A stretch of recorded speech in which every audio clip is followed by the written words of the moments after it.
Haciendo horrores. Esas fueron sus palabras. Miriam Hernández está promocionando su nuevo single y estuvo de invitada en el programa Buenos Días a Todos. Y ahí, además de su música, por supuesto, y de lo bien que le está yendo, habló de sus hijos. ¿Ya? Su hijo mayor, Jorge, hace 2 meses dejó el hogar y se fue a vivir solo. La suerte. Ella se autodenomina mamá muy aprensiva, que siempre ha querido estar muy cerca de sus pollitos y controlando de cierta forma cómo están sus hijos, preocupándose mucho de ellos, como somos varias acá, por no decir las dos, Sabrina y yo, y Miriam.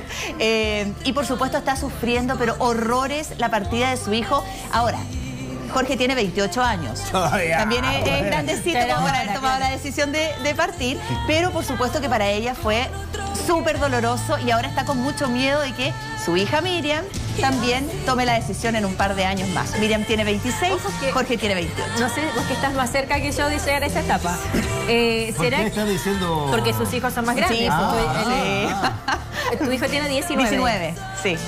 A los 20, sería más fácil, mira, y te voy a hacer la pregunta de paso, ¿sería más fácil que se vaya a los 21, como que falta poco igual ya, o a los 28, que después de estar 28 años viviendo con una persona y se vaya, puede ser más difícil? Sí, no sé, yo de solo imaginármelo, yo creo que a ninguna edad uno está... A ver, cuando uno es aprensiva, como dice Miriam, que yo me siento súper identificada, uno quisiera que los hijos estén hasta los 80 años. Pero si ella vive con la mamá. Sí, pues. Nunca se separó de la mamá. No, pero si yo no me fuera por imagino... ella, que los hijos tampoco se vayan. De Uber. Oye, pero o sea, si fuera por ella, la Titi es como las familias árabes en las villas que hay allá se casa un hijo, le construyen un piso para que se quede ahí.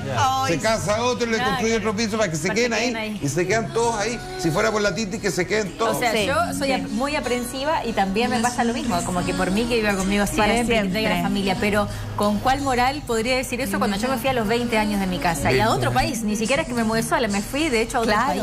Claro. O sea, bueno, en el caso de Miriam se casó a los 25 años. Entonces ya a los 28, de la edad que tiene su hijo Jorge, como que ya está listo como para partir, pero yo siento que como mamá no sé si estamos preparados. Pero escúchame, en Estados Unidos, en Europa, los jóvenes salen de su casa muy temprano. Ay, pero nosotros somos chilenos, pero somos así como más... Bueno, no todas, hay mamás, hay papás que sienten que hay edad en que los hijos tienen que volar y es parte de la vida también. Pero también es más de acostumbrarlos, ¿no? ¿Qué? ¿Que se queden en la casa o qué? Lo mejor es que mientras antes hacen vuelo mejor para que aprendan a tener responsabilidad. Eso mismo iba a decir, porque finalmente nosotros como padres o madres nos vamos a estar toda la vida probablemente de ellos. Entonces, qué mejor que darle las herramientas, dejarlos que experimenten y que sepan defenderse para cuando uno ya no esté. Pero Andrés, ¿qué edad sería eso? Sí. ¿A los 21? Pues sí, yo creo. ¿A los 21? ¿O antes? O sea, con el dolor de mi alma, porque hoy te lo digo como teoría, pero en la práctica no debe ser tan sencillo. Cuando generan ingresos ya, que saquen rápido la casa. A ver, Andrés, tú tienes hijos grandes también, porque siempre hablamos de la mamá, que la mamá es más aprensiva, pero yo siento que hay muchos papás que también tienen, y tú eres bien papón. No, he llamado varias veces a Carabineros para que lo pero no han llegado todavía. No te creo. ¿Sí? El día que tus hijos te digan que se van de la casa, yo sé que tú vas a sufrir. ¿Sabes lo que pasa, Titi? Que es muy difícil acá el sistema que tenemos nosotros, muy complicado. Porque si un muchacho quiere estudiar en la universidad, no puede trabajar y estudiar, es muy difícil. Y sale a los 27. Porque acá además las carreras son eternas, duran 5 años, la que dura menos, y si quieres después sacar una especialidad terminan estudiando 10 años. Entonces, no está preparado el sistema como en otros países más desarrollados, donde primero el primer grado dura 3 años, tienen clases 4 veces a la semana y tienen horarios libres para que puedan trabajar. Entonces así se pueden independizar. Se las arreglan, viven con amigos. En Estados Unidos, ¿para qué decir? Tienen que ir a otros estados a vivir. Entonces están obligados a hacer ese corte de cordón antes. Pero en países más chicos, bueno, hay otros incentivos para que los cabros se empiecen a ser responsables de su vida. ¿Cuáles son esos incentivos que no los conozco? Que aprendan, que trabajen, que estudien la posibilidad de estudiar. No se dan en países como el nuestro. No, eso es lo que estoy diciendo. No, acá no. Pero en países chicos, pues dijiste. No, en países en donde más hay chicos que menos nosotros. distancia. Porque, ya, claro. Estoy hablando de la distancia entre un estado y otro, entre una ciudad y otra. Aquí también podría pasar. Acá hay muchachos que se vienen de Concepción a Santiago y tienen que obligatoriamente cortar el cordón. Hay unos que se van a Valparaíso y cortan el cordón a 100 kilómetros de distancia.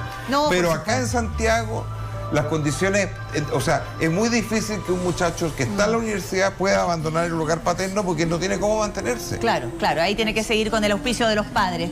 Pero claro, es complicado para los papás más que nada soltarlo, porque yo me imagino que todos cuando fuimos jóvenes quisimos ser independientes y sí, yo me voy a manejar solo, yo voy a cocinar. Y alegamos contra los padres, Claro, pero le enseñan a cocinar a sus hijos por lo menos para que estén preparados para partir. Cuando se vayan. Claro.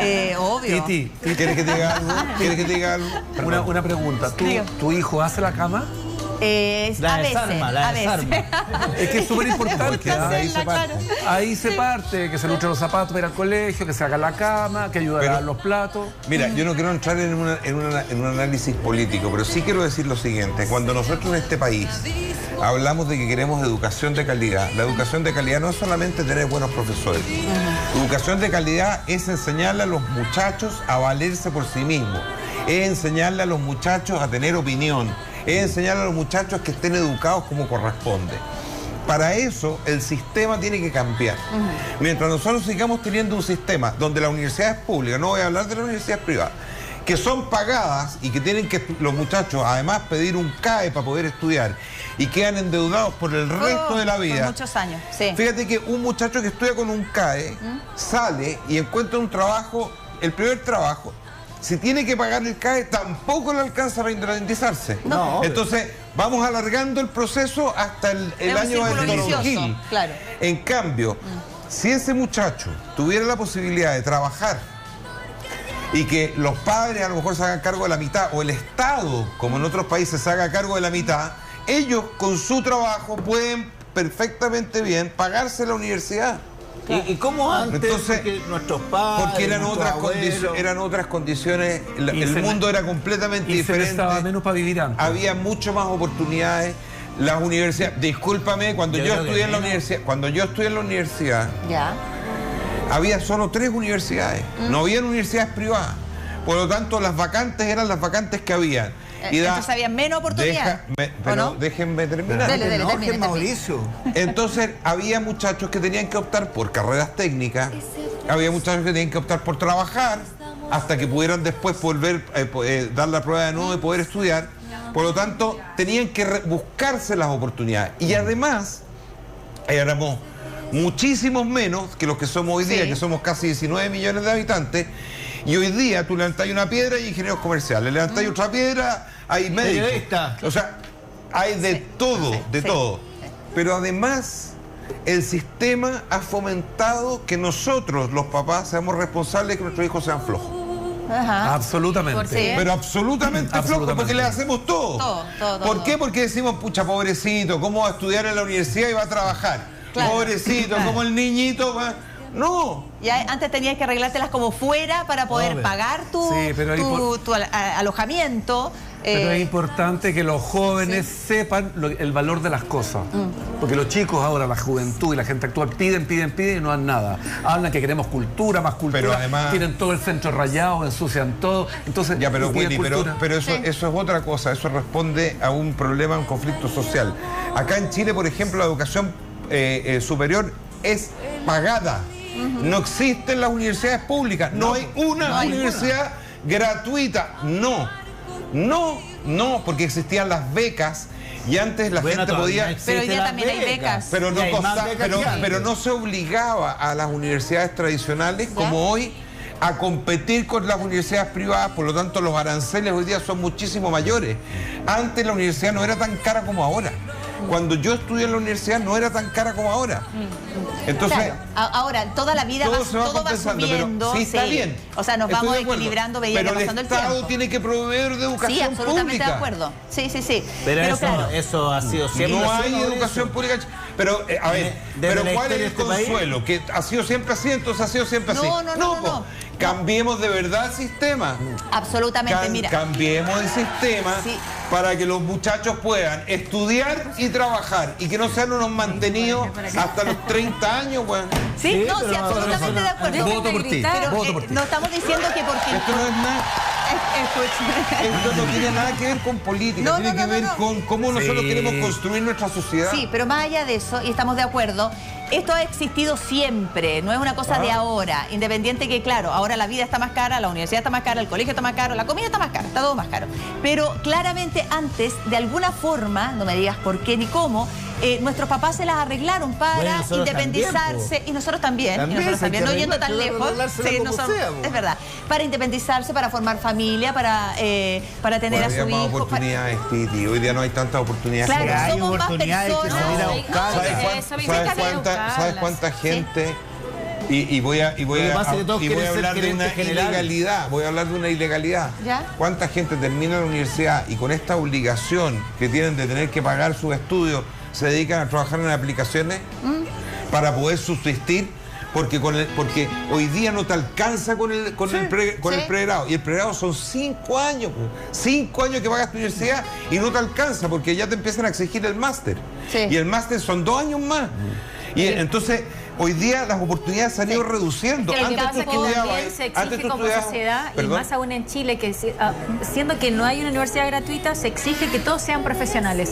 Siendo que cuando se reciben no existen la cantidad de puestos para todos esos profesionales. Eso es lo peor. Y además, en mi punto, o sea, siempre he pensado que no solo la universidad es lo que te hace culto, porque finalmente vos te subís a un metro, vas en la micro y no ves a una persona leyendo un libro. Está bien, pero Sabri, pero hay que partir de una base. Antes existían las carreras técnicas, antes existía la carrera de administrador de empresa. Sí, pero existían posibilidades. Uno que no podía entrar a estudiar ingeniería comercial porque habían 100 vacantes en cada universidad, entraba a estudiar administración de empresas. Se especializaba en contabilidad y encontraba su espacio. Claro. Hoy día, un muchacho que termina la carrera de ingeniería comercial, si no sale con una muy buena especialidad y no que tiene muy buenas notas y no hizo una excelente práctica, le cuesta mucho encontrar un buen trabajo. Es verdad, sí. La verdad es que, claro, el campo se nos ha achicado porque somos muchos más y porque efectivamente los jóvenes para encontrar un puesto de trabajo tienen que luchar contra 500.000 y antes a lo mejor con 50.000. Deberían empezar a luchar mucho antes, no solamente cuando buscan trabajo. Deberían empezar cuando están en el colegio. Puedes estudiar, trabajar en las tardes. Perdona, hay una generación, los padres nuestros nos dan todo. Yo no tuve esto, al hijo de esto. Zapatillas que cuestan carísimas. La gente joven no se esfuerza. No se esfuerzan. Es verdad. ¿Sí? Pero yo tampoco creo que sea todo responsabilidad del Estado. Esto tiene que ser una responsabilidad mixta. Obvio. Es decir, la universidad a lo mejor no debiera ser totalmente gratuita, pero no costar 600.000 pesos el arancel de una carrera en la universidad más barata. Porque eso es lo que es la más barata. Mírale la cara a Andrés nomás. Perdón, no voy a hablar con conocimiento de causa. 430.000 pesos cuesta...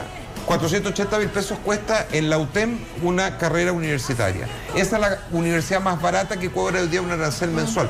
480.000 pesos. La más barata. Cuando estamos peleando para que el sueldo mínimo aumente, entonces es muy difícil. ¿Qué tienen que hacer los cabros? Postular a una beca o postular también al CAE, para que les financien una parte de lo que están estudiando. Bueno, yo soy de la opinión que para que ese muchacho pueda financiarse la universidad, en vez de contratar un CAE, podríamos reestructurar las mallas curriculares, cosa de que esos muchachos pudieran trabajar en lo que fuera para que ellos pudieran aportar con 100, 150, 200.000 pesos mensuales para sus propios estudios y no que cuando salgan se quedan con una cola para atrás de 20, 30 millones de pesos. O sea, los intereses que uno paga durante años no, es impresionante. Estoy haciendo una propuesta. Claro, pero efectivamente sí, esto es un tema que hay que, nos daría para mucho y que ojalá pudiera algún momento arreglarse porque pucha que es complicado. Yo creo que está equivocado, Mauricio. Yo creo que está equivocado el programa. Este no es para hablar de fines políticos, no es tolerancia cero, ni sin filtro. Que no estoy hablando de política. No estoy hablando de política. ¿Sabes cuál es la gracia de haber vivido en otros países? Sí, que uno aprende sistemas de vida distintos. Yo tuve la suerte de vivir en un país capitalista como Estados Unidos, donde hay oportunidades, pero también tienen una deuda tremenda, muchos salen con deuda, porque allá las carreras son mucho más caras que acá, pero hay universidades estatales. Lo que pasa es que las universidades estatales tienen menos puntaje que Harvard o que universidades así. Y vengo de un país también, tuve la suerte de vivir en un país que mezcla perfectamente bien el socialismo con el capitalismo, donde estas oportunidades se dan. Conozco el sistema, lo conozco perfectamente bien. Y también he tenido la suerte de empaparme del sistema comunista en Cuba, donde todos eran pero profesionales, pero una cosa de locos. Hablaban 7 idiomas, pero trabajaban, no quiero decir de qué. Entonces, ¿por qué? Porque tampoco tenían oportunidades, ¿cachai, no? Claro. Ahora, te queremos poner una canción. No, porque a mí me encantaría poder aportar a que este país, a mí me encantaría aportar con la experiencia que yo tuve de estar fuera mucho tiempo, buscar una forma que sea más compatible con todo el mundo. No es blanco-negro.